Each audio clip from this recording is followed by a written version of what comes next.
Good afternoon student. आज हम class 10th का चैप्टर फर्स्ट बड़े भाई साहब पढ़ेंगे, जिसके लेखक हैं मुंशी प्रेमचंद। मुंशी प्रेमचंद जी ने इसमें अपनी आत्मकथा के बारे में बताया है। मेरे भाई साहब मुझसे 5 साल बड़े, लेकिन केवल 3 दर्जे आगे। उन्होंने भी उसी उम्र में पढ़ना शुरू किया था जब मैंने शुरू किया, लेकिन तालीम जैसे महत्व के मामले में वह जल्दबाजी से काम लेना पसंद ना करते थे। यहाँ पर लेखक अपने भाई साहब और अपने बारे में बता रहे हैं कि लेखक के भाई साहब लेखक से 5 साल बड़े थे, तो इस मामले में उन्हें लेखक से 5 कक्षा आगे होना चाहिए था, यानी 5 क्लास आगे होना चाहिए था, लेकिन वे केवल 3 दर्जे यानी 3 कक्षा आगे थे। लेखक बताते हैं कि उनके भाई साहब ने भी उसी उम्र में पढ़ना शुरू किया था जिस उम्र में लेखक को स्कूल में दाखिल किया गया था, या जिस उम्र में लेखक को स्कूल में एडमिट किया गया था। लेकिन लेखक बताते हैं कि जो लेखक के भाई साहब हैं वो तालीम यानी शिक्षा जैसे महत्व के मामले में कोई जल्दबाजी नहीं दिखाना चाहते थे। वे अपनी एजुकेशन को अच्छे से प्राप्त करना चाहते थे। इस भवन की बुनियाद बहुत मजबूत डालना चाहते थे जिस पर आलीशान महल बन सके। अब लेखक बताते हैं कि उनके भाई साहब इस भवन यानी जो एजुकेशन है उसकी बुनियाद कहा जाता है नींव को। वो अपनी एजुकेशन की जो नींव है उसको बहुत ज़्यादा मजबूत बनाना चाहते थे, ताकि उस पर एक आलीशान यानी बहुत ज़्यादा सुंदर महल बन सके। इसका अर्थ है कि वे चाहते थे कि उनकी एजुकेशन इतनी ज़्यादा मजबूत हो, इतनी ज़्यादा अच्छी हो कि उनका भविष्य संवर सके, उनका जो फ्यूचर है वो सिक्योर हो सके। 1 साल का काम 2 साल में करते थे, कभी कभी 3 साल भी लग जाते थे। बुनियाद ही पुख्ता ना हो तो मकान कैसे पायदार बने। अब यहाँ पर देखिए, लेखक बताते हैं कि उनके जो भाई साहब हैं वो 1 साल का काम 2 साल में करते थे, मतलब वो एक क्लास में 2 साल लगाते थे और कभी कभी तो 3 साल भी लग जाते थे। लेखक के भाई साहब मानते थे कि अगर बुनियाद यानी नींव ही पुख्ता नहीं है, नींव ही अच्छी नहीं है, सही नहीं है, तो जो मकान है, जो फ्यूचर है, वो कैसे पायदार बने। पायदार होता है जिसके पैर हो, या मजबूत कहा जाए जिसे। तो यानी जो लेखक के भाई साहब हैं वो अपनी एजुकेशन इतनी सही रखना चाहते थे कि उनका जो फ्यूचर है वो बिल्कुल सिक्योर हो सके। मैं छोटा था, वे बड़े थे। मेरी उम्र 9 साल थी और वह 14 साल के थे। यहाँ पर लेखक अपने और अपने भाई साहब की उम्र के बारे में बता रहे हैं कि लेखक छोटा था और उनके भाई साहब जो उनसे बड़े थे। लेखक की उम्र 9 साल थी और जो लेखक के भाई साहब हैं उनकी उम्र 14 साल थी।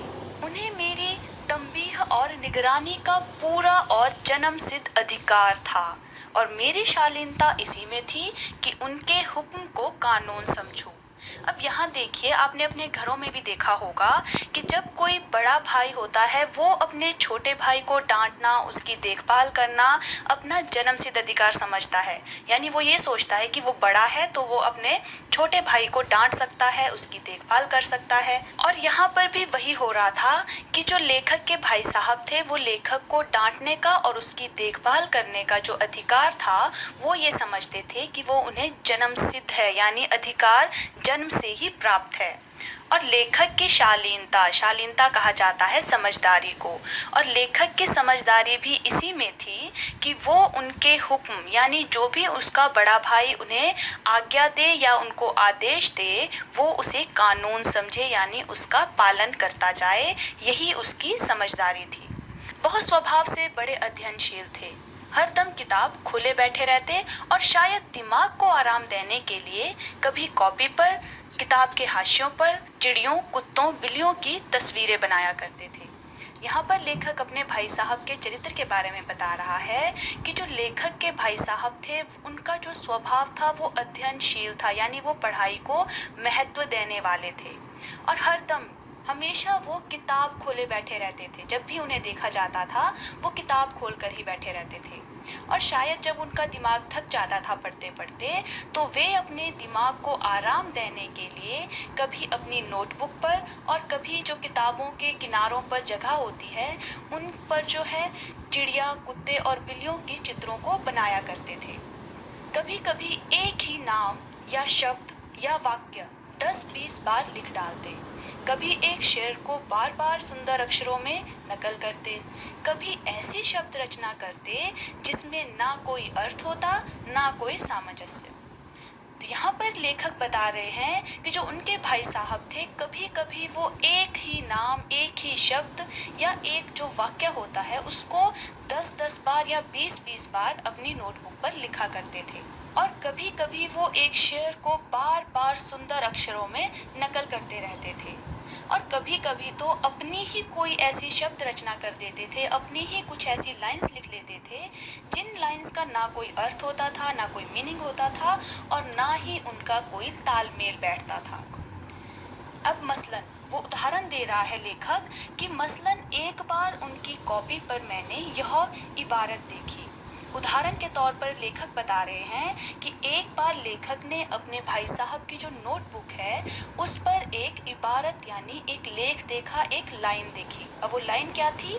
वो लाइन ये थी, स्पेशल अमीना भाइयों भाइयों दरअसल भाई भाई, राधे श्याम श्रीयुत राधे श्याम 1 घंटे तक। और इसके बाद एक आदमी का चेहरा बना हुआ था। अब देखिए ये जो लाइंस है ये लेखक के भाई साहब ने अपनी नोटबुक पर लिखी हुई थी और उस लाइन के बाद एक आदमी का चेहरा बना हुआ था। मैंने बहुत चेष्टा की कि इस पहेली का कोई अर्थ निकालूं, लेकिन असफल रहा और उनसे पूछने का साहस ना हुआ। अब लेखक कहते हैं कि जो ये लाइन थी उसको समझने की, उस पहेली को यानी उस उलझन को सुलझाने की मैंने बहुत चेष्टा की, बहुत सारी कोशिश की, लेकिन कोई भी अर्थ नहीं निकाल पाया। और उनसे पूछने का साहस बिल्कुल नहीं हुआ, उनकी हिम्मत नहीं हुई कि वो अपने भाई साहब से पूछे कि जो उन्होंने ये लाइन लिखी है उसका क्या अर्थ है, उसका क्या मीनिंग है। वह 9वीं जमात में थे, मैं 5वीं में। उनकी रचनाओं को समझना मेरे लिए छोटी मुँह बड़ी बात थी। अब लेखक बताते हैं कि जो लेखक के भाई साहब थे वो उस वक्त 9वीं जमात यानी 9th क्लास में थे और जो लेखक है वो 5th क्लास में थे, 5वीं में थे। और उनकी जो रचनाएं थी, उनकी जो ये लाइंस थी, उनको समझना लेखक के लिए छोटी मुँह बड़ी बात यानी बहुत ज़्यादा मुश्किल बात थी, उसकी हैसियत से बहुत ज़्यादा बढ़कर थी। मतलब लेखक को ये लगता था कि वो नासमझ है, अभी वो अपने भाई की जो ये रचनाएं हैं उनको समझने के लिए उनकी बुद्धि अभी उतनी विकसित नहीं हुई है। मेरा जी पढ़ने में बिल्कुल ना लगता था। 1 घंटा भी किताब लेकर बैठना पहाड़ था। अब यहाँ देखिए लेखक अपने बारे में कह रहा है कि लेखक का पढ़ाई में बिल्कुल भी मन नहीं लगता था। अगर लेखक को 1 घंटे भी किताब लेकर बैठना पड़ता तो उसे ऐसा लगता जैसे पहाड़ पर चढ़ रहा हो, यानी लेखक को किताब लेकर 1 घंटे बैठना भी बहुत ज़्यादा मुश्किल लगता था। अब मौका पाते ही हॉस्टल से निकलकर मैदान में आ जाता था और कभी कंकरियाँ उछालता, कभी कागज़ की तितलियाँ उड़ाता और कभी कोई साथी मिल गया तो पूछना ही क्या। अब लेखक को जब भी मौका मिलता था वो तुरंत हॉस्टल से निकलकर मैदान में आ जाता था। और कभी वहाँ पर कंकरियाँ कहा जाता है पत्थर के छोटे टुकड़ों को, तो कभी लेखक वहाँ पर कंकरियाँ उछालता यानी पत्थर के जो छोटे छोटे टुकड़े होते हैं उनको उछालने लगता, कभी कागज़ की तितलियाँ बनाकर उड़ाने लगता।